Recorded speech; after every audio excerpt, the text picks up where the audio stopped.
Chapter 5. There was once a poor scribe in the city of Agra who copied other people's writings in books. He earned barely enough to support his family. But no matter how difficult it was, he and his wife always managed to feed themselves and their children. The scribe was proud of the fact that he had never borrowed a single paisa. "We must never fall into the hands of the money-lender," he often told his wife.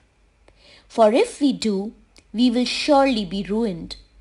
The scribe worried so much about his lack of money and his fear of borrowing that his worries even found a place in his dreams. One night, he dreamed that he had borrowed 100 gold coins from the moneylender.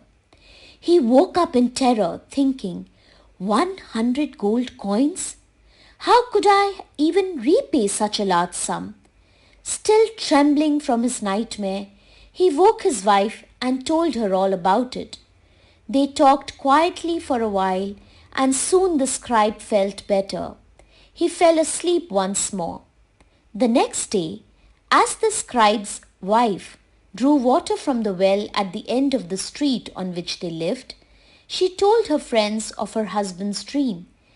"Imagine," she exclaimed, "he dreamt that we had borrowed not one or two, but 100 gold coins from the moneylender."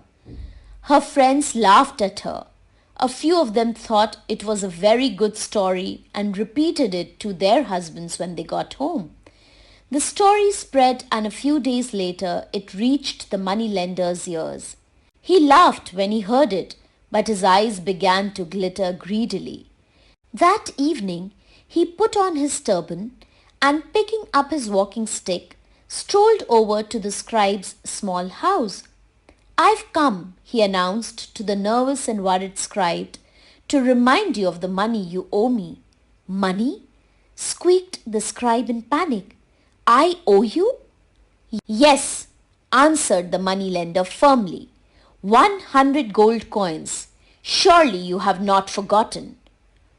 One, 100 gold coins?"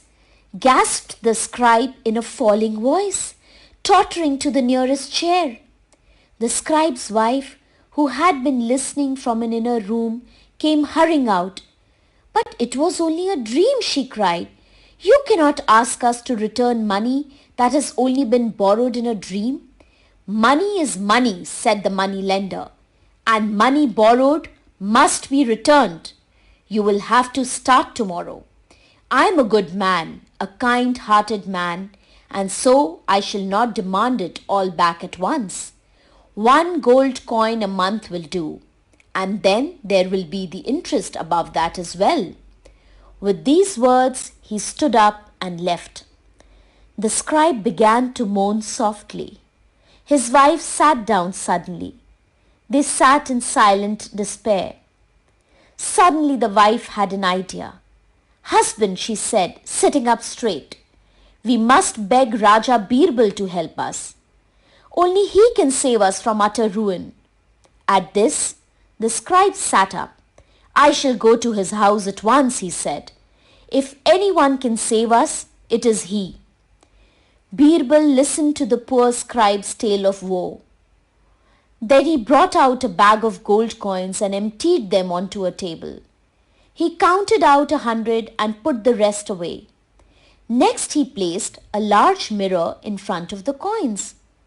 "Huzur, Huzur," the scribe said in a distressed voice, "I did not come here to beg or to ask you to pay the moneylender.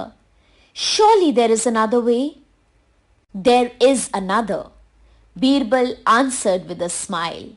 "Be calm and go and call the moneylender here. Tell him his debt is about to be paid."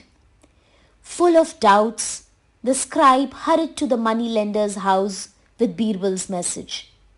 The moneylender smiled when he heard the message and got up at once to accompany the scribe.